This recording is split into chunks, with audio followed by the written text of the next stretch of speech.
Oo, yung bukas darating. Ikaw, gaano ka katiyak? Nabuhay pa tayo bukas. Paalala ni James sa mga kung ano-ano ang plano sa buhay. James chapter 4, verse number 13. Go to now, ye that say today or tomorrow, we will go into such a city and continue therein and buy and sell and get gain. Anong sabi ng verse number 14? Well, as you know not what shall be of tomorrow, or what is your life? It is even a vapor that appeareth for a little time and then, ganito pong buhay ng tao. Ngayon, wag naman sa buhay mo, ang lagi mo iniisip, ngayon na kaya ang kamatayan mo. Buhay ka, kinabukasan, ngayon na kaya yun. Huwag mong problemahin kung kailan paghandaan mo para anumang oras dumating, reklamo ka. The same thing sa pagbabalik ng Panginoon. Huwag ka na makapagdalubhasa. Minsan nakapagdalubhasa tayo. Teka, compute natin. Tingin ko, ganito siya darating. Yung iba po nagpe-predict pa di ba? Ilan na po yung predict na napahiya, mga kapatid? Dami na eh! Kasi bakit mo pinoproblema kung kailan? Ang mahalaga, establish sa mind natin at ang ating paniniwala, any moment, babalik ang Panginoon. Amen? What is our stand? We believe in the imminent return of our Lord Jesus Christ. Ano ang ibig sabihin ng imminent? Huwag ka na rin magpakalalim sa theology. Ang simpleng ibig sabihin ng imminent, any moment, imminent. Diba? Ganun kasimple. Ang ibig sabihin ng imminent return, any moment, babalik ang Panginoon. Ha? Kaya, kahit hindi ka malalim sa theology, malinaw yung pinakahawakan mo. Kasi naniniwala tayo na ang Panginoon babalik, maybe morning, maybe noon, maybe evening, or maybe soon. Amen? But one thing is sure, babalik ang Panginoon. Amen. At yun ang napakaganda sa Church ng Thessalonica. Hindi na aalis sa kanila yun. Kaya pala yung kanilang gawa, kaya pala yung kanilang paglilingkod, pagpapagal, tuloy-tuloy lang. Bakit? Because patiently, hinihintay nila yung pangakong pagbabalik ng Panginoon. Din, tatanong ko lang po, hanggang ngayon ba naniniwala kayong babalik si Jesus Christ?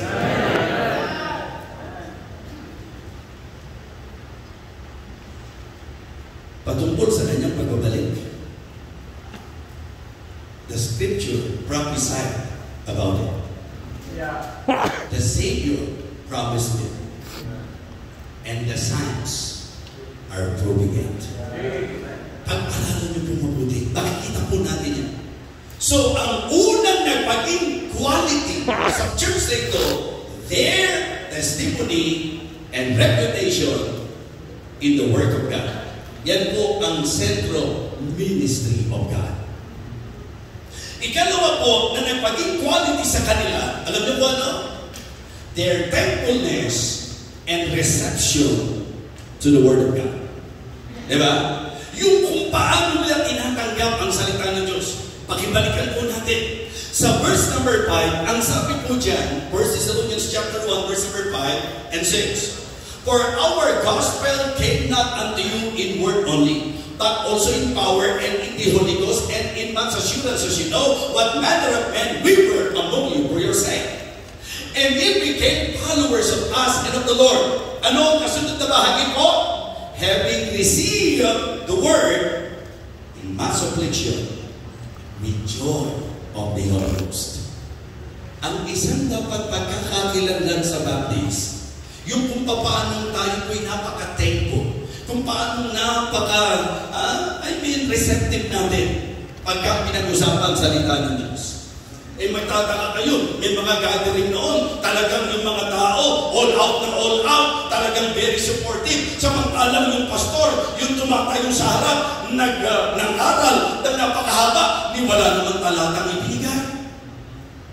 Naalala ko ba yung mga time na yun na yung mga nakikinig, itasampan nyo, di ba? O, lahat ng nagtasampan nyo, pagpapalain, imini-mini-mini-mini-mini, di ba? Yung mga tao, tuwan-tuwa naman, wala naman talatang ganun. Di ba? O yung mga payong, umulan, blessing niya, balik ka rin ng payong, di ba? Isipin nyo, lapagain, isipin mo meron, iloko mo ba sarili mo? Mga kapatid, ang enjoyment natin, message. Kaya minsan Kasi po, mali ang puso eh. Tingnan niyo po ang sabi ng 1 Thessalonians chapter 2, verse 13 po tayo. Verse 13. Okay? Ang sabi ni Paul, for this cause also thank we God without ceasing, because when we receive the word of God, which ye have heard of us, you receive it not as the word of man, but as it is in truth, the word of God, which eventually worketh also in you that believe. Mga kapatid, pagka Kristyano talaga tayo, we need to receive the word of God with readiness. We need to receive the word of God with reverence. We need to receive the word of God with rejoicing. And we need to receive the word of God with response. Amen? With readiness. Kung gusto mong ma-bless ka, huwag yung late ka lagi sa church. Maganda po, nag-pray ka. Kung baga po, cultivate the soil. Cultivate your heart. Prepare your heart. Para pag-attend mo, ready for the seed. Ready for the word. Kaya problema mga kapatid, lagi tayo nagmamadali papunta sa gawain. Di ba? Meron ako isang kwento dyan na yung isang pamilya, sabi ng kapitbahay, grabe itong kapitbahay natin na ito. Tuwing pupunta sa church, talagang nagmamadali silang pamilya. Talagang napaka-excited nila siguro. Alam niyo po, nung tinuklas, kaya pala lagi nagmamadali, alas 8 ang service, 9:30 na nasa bahay pa sila. Na-late na napuri pa, di ba ba?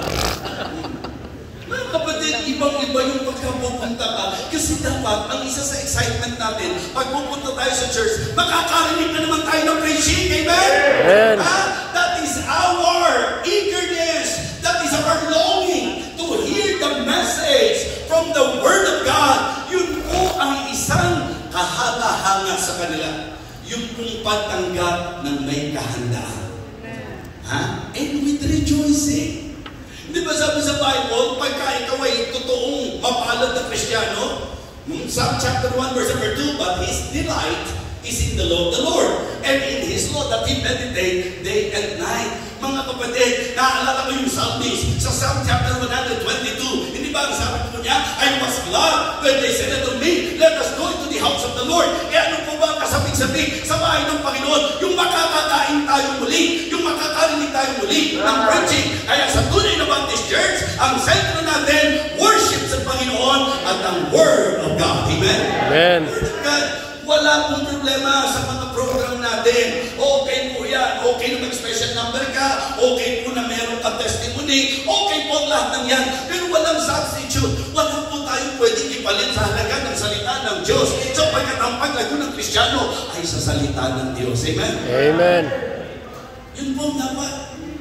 With readiness. With rejoicing. I rejoice at God's word as the one who vibrates spoil. Kumbaga, yung trato mo higit pa sa kayamanan. Mga kapatid, ito po isang napakinggang bagay. With reverence.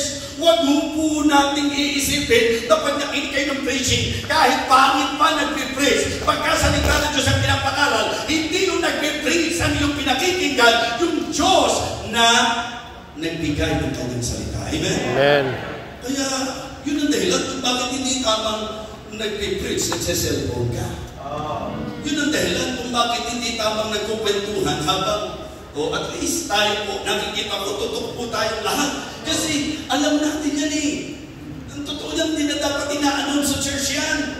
Dahil tayo mismo, alam naman natin na ang pakikinggan natin salita ng Diyos. Titingin ka sa cellphone, meron bang mensahe na ng cellphone na matatanggap ko sa cellphone na hihigit ang halaga sa mensahe na ibibigay ng Diyos sa'yo? Di ba? Pag yung itatrato yung preaching na parang salita lang ng tao. Di ba? Salita ng Diyos. Yun ang napakaganda. Again, ang sabi niya, for this cause also thank me God without ceasing, because when we receive the word of God, which you have heard of us, anong sabi ni Paul? Patotoo niya ito eh. You receive it not as the word of man, but as it is in truth. The word of God, ang sabi, which eventually worketh also in you that believe. Maganda rin kung isa yun sa pag-isipan natin. Hanggang ngayon ba, epektibo pa rin ba ang salita ng Diyos sa buhay natin? Pero po, mga hindi na natitingan. Hindi na naapektuhan. Isang nakakalungkot, nakalagayan sa buhay ng Kristiyano, yung hindi na siya affected. Yung paglakarin, buti pa yung mga tinatamaan. Okay? Buti pa yun. Pero yung wala ng epekto sa salita ng Diyos sa iyo, medyo seryosong problema na po yan. You know why? Because we need to receive the Word of God with readiness, with reverence, with rejoicing, and with response. Amen. Anong response? Amen. Diba? Anong response? Application. Amen is a good response. Minsan kasi, bakit pa nag-amen kapag ka, ano sabihin ko ng amen kasi, so be it. Diba? Oh my God, that's right. That's the Word of God. Kaya pag kami sumisip ko ng amen, yung iba po kasi mukhang na-open pa sa nag-amen eh. Alam niyo po ba na ang laki-laki nang naitutulong ng amen sa service? Opo, pag ikaw nag-amen, makikinig ka mabuti. Kasi baka mamaya mag-amen ka, mali sa timing, nakakahiya. Pag i-amen ka ng amen, mali na pala yung... So, pagka ikaw nag-amen, pagka natutukang tumutugon ka ng amen, pakikinggan mo mabuti para makaka-amen ka. Kaya kita nyo, habang kumakanta ka nila sa choir, palibasa tutok kami doon sa inaawit ng choir, dapat pa-amen kami kapag kumikilos ang Panginoon sa amin, doon sa awit ng choir. How much more sa preaching? Diba? Ang laki niyan. Nang may tutulong po sa atin yan, makikinig kang mabuti dahil nakakayang mamali ang tayo. Pangalawa, napakalaking tulong ng amen na kung meron kang nag-aagaw buhay na katabi.